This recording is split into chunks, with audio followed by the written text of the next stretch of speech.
Həzrəti Yusuf əleyhissalam bir dəfə çaşır zindanda, zindandan çıxan adama azad olmağa. Deyir ki, məni şahın yadına sal, Misir şahının. Dinən mən günahsız yerə burada qalmışam.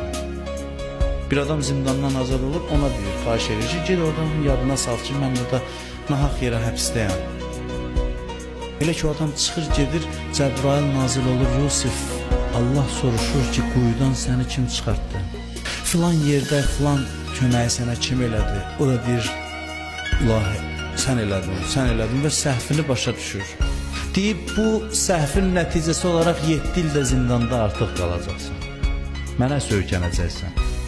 Din demir vasitəyə tərəf getmə, işi qəlbinləndir. Deyəsən Yusufun qəlbində nəsə bir an Allahdan yayınma baş verdi.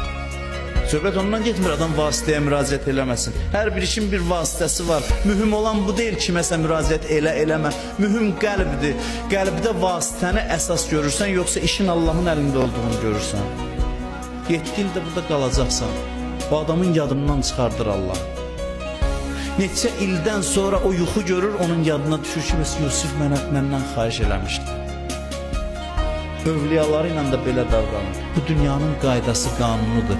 Allahdan qeyri kimə söykənərsənsə naümid qalarsan. Hətta dost vəfalı da olsa bir gün əlindən bir şey gəlməz. Söhbət ondan getmir ki, dostlar hamısı vəfasızdır. Amma bəzisi vəfasız olar, bəzisi vəfalı olar. Yəni insan bəzən görürsən elə ondan gileylənir, bundan gileylənir, ondan küsür, bundan küsür. Həmişə küskünlükdədir, həmişə gileygüzar içindədir. İnsan həyatın qanunu bir dəfəmlik bilsin ki, dünya belə gəlib belə gedəcək. Vəfa hər kimsədən kim istədim, ondan cəfa gördüm. Kimi kim bivəfa dünyada gördüm, bivəfa gördüm. Füzuli yazır bunu. Bu dünyanın xüsusiyyəti budur, xasiyyəti budur. Ya vəfasızdır, ya vəfası da varsa bir gün əlindən bir şey gəlməyəcək. Odur ki, şu əvvəlcədən bil, qüdrət sahibi olan Allaha arxalan, Allaha sök.